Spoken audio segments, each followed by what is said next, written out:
મારું નામ રમેશભાઈ કથિરિયા એડવોકેટ. હું રાજકોટ શહેર રેવન્યુ બાર એસોસિએશનનો પ્રમુખ છું. અમે આજરોજ રાજકોટ શહેરમાં આવેલ સરકારી ગેઝેટ કચેરી પ્રેસ કચેરીમાં એક આવેદનપત્ર આવ્યા છે. આ કચેરીમાં તકલીફ એવી છે કે આ કચેરીમાં અમે 8 દિવસ પહેલા અધિકારીને મળવા આવ્યા હતા. તે દિવસે મેનેજર સાહેબ હાજર નહોતા. એની નીચે આસિસ્ટન્ટ મેનેજર સાહેબ આવે, એ પણ બહાર હતા. અમે બે બીજા કર્મચારીઓને કીધું કે ભાઈ તમે આસિસ્ટન્ટ મેનેજર સાહેબને બોલાવો.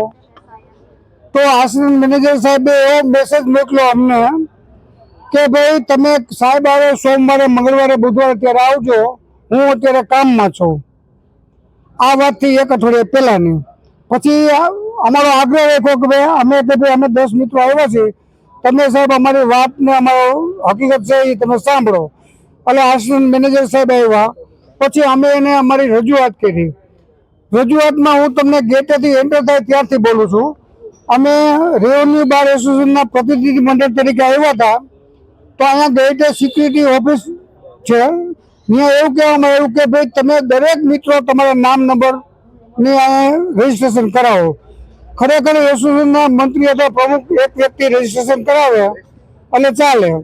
આવો ક્યાંય કોઈ દિવસ 10 મિત્રો આવે, 15 મિત્રો આવે, આખું એસોસિએશન એવું હોય તો બધાનું રજીસ્ટ્રેશન કરાવવું એવો જે આગ્રહ રાખે છે એવું હિન્દુસ્તાનમાં ક્યાંય અમે સાંભળ્યું નથી. બીજી વાત કે આ કચેરીમાં જે ગેજેટ પ્રસિદ્ધ થાય છે, આખા ગુજરાતની ગેજેટ કચેરી રાજકોટમાં એક જ છે. આ કચેરીમાં દરેક જિલ્લાના વકીલ, તાલુકાના વકીલ મિત્રો અમને ત્યાંથી મોકલતા હોય. અહીંનું લોકલ કામ અમારી પાસે આવતું હોય. અમે જરૂરી ફોર્મમાં, સોગંદનામાં જરૂરી આધાર પુરાવા સાથે આપણે અરજી આપીએ છીએ, એની નિયત ફી ભરીએ છીએ. સરકારશ્રીએ એમાં દરેક કામમાં સમય મર્યાદા નક્કી કર્યા છે. 60 દિવસનો, 30 દિવસનો, 2 દિવસનો, છતાંય 6 મહિને, 4 મહિને, 5 મહિને સામાન્ય ક્વેરી મોકલી અને દરેકના પ્રકરણ પાછા મોકલે છે. એ અરજીઓમાં અમારા મોબાઈલ નંબર લખેલા હોય, અમને મોબાઈલથી બોલાવી લઈએ કે ભાઈ તમે આવી જાઓ, તમારામાં એટલું ખાલી કાનામાં તો નથી લખ્યો, તમે લખી નાખો બાજુ સહી કરી દે તો એ કામ નિકાલ સરળતાથી થઈ જાય. છતાંય કરતા નથી. ન કરવાની પાછળનું કારણ એવું છે કે અહીંયા જે ફોર્મ સ્વીકારે છે એ કોઈ પ્રાઇવેટ એજન્સીના માણસો છે,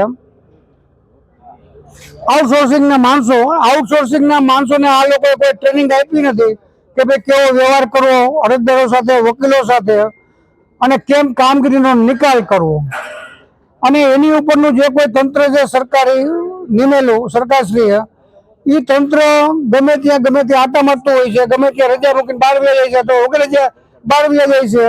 એટલે અમે અહીંયા આઉટસોર્સિંગના કર્મચારીને પૂછે કે તમે તમારા સાહેબને એમને મળવા દો, તો આઉટસોર્સિંગના કર્મચારીઓ અધિકારીઓને મળવાની સ્પષ્ટ ના પાડે છે.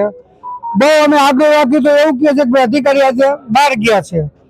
તો અમારા કામનો નિકાલ ખરેખર જે સરકારશ્રીએ સમયમર્યાદા નક્કી કરી છે 3 દિવસની, 30 દિવસની, એને બદલે 6 મહિના, 5 મહિના સુધી ગેજેટનો નિકાલ થતો નથી. ગેજેટમાં જે કાંઈ સુધારા વધારા કરવા આપ્યા હોય એની બહુ જ આવશ્યકતા હોય, અને આવશ્યકતાના કારણે લોકો 3 દિવસમાં ગેજેટ પ્રસિદ્ધ કરવા માટે સરકારશ્રીએ નક્કી કરેલ ફી 2500 રૂપિયા લોકો ભરે છે. છતાંય આ લોકો 6 મહિના સુધી નિકાલ કરતા નથી. અમારી માંગણી એવી છે. અને બીજું, આજે અમારા પૂર્વ વક્તાએ એવું કીધું કે ભાઈ છૂટાછેડાના કેસમાં કોર્ટનું હુકમનામું, હવે માની લો 6 વર્ષ પહેલા છૂટાછેડા થયા, 2 વર્ષ પહેલા છૂટાછેડા થયા હોય, એમાંથી એક વ્યક્તિ ભગવાનના ધામમાં આવી ગયો હોય, એ વખતે કોર્ટનું હુકમનામું ન લેવાનું હોય. એ વખતે તો નોટરાઇઝ છૂટાછેડાનો કરાર રજીસ્ટર થતો, સબ રજિસ્ટરમાં રજીસ્ટર થતો. સરકારશ્રીની નવી ગાઈડલાઈન મુજબ અત્યારે આ લોકો ફરજિયાત એમ કે તમે અગાઉ છૂટાછેડા 2 વર્ષ પહેલા થયા તો એનું હુકમનામું લઈ આવો. હવે એ હુકમનામું કોઈ સંજોગે મળે નહીં. માંગ શું છે તમારી? માંગ અમારી એ છે કે નિયમાનુસાર સરકારશ્રીએ સમયમર્યાદા નક્કી કરી હોય એ મુજબ દરેક અહીંયા અરજી જે આવે એનો નિકાલ થાય.